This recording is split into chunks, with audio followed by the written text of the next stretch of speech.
falar do circuito de Ilhabela.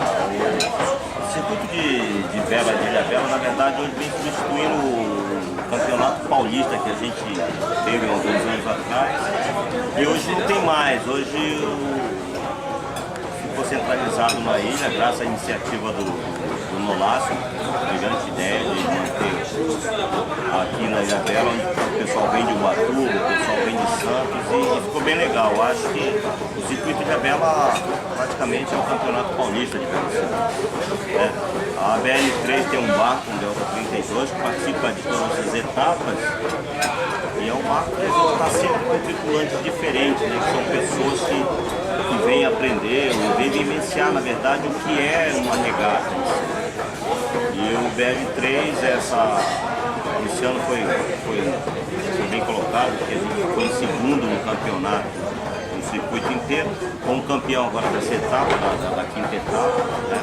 Para aproveitar a oportunidade de parabenizar todo o pessoal da BL3, a minha tripulação, o pessoal que me aturou, né? Que eu sou super chato, cobro muito da minha tripulação, mas o pessoal está de parabéns.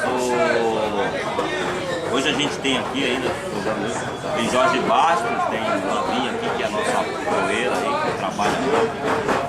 E é isso, eu acho que tá legal. A vela, na verdade, no estado de São Paulo, ela na verdade, ela tá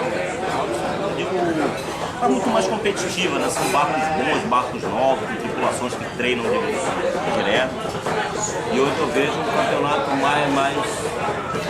mais competitivo, né? Então, mas a iniciativa que teve, o Yacht Club e o Nolástico principalmente, eu acho fantástico, é isso aí mesmo. Né? Então, Ilhabela também é um dos lugares fantásticos para se praticar vela, questão até do aprendizado, pelo fato de termos diversas condições de vento, corrente, essas coisas, né? Faz com que a gente aprenda bem mais. É uma região fantástica, sempre com vento.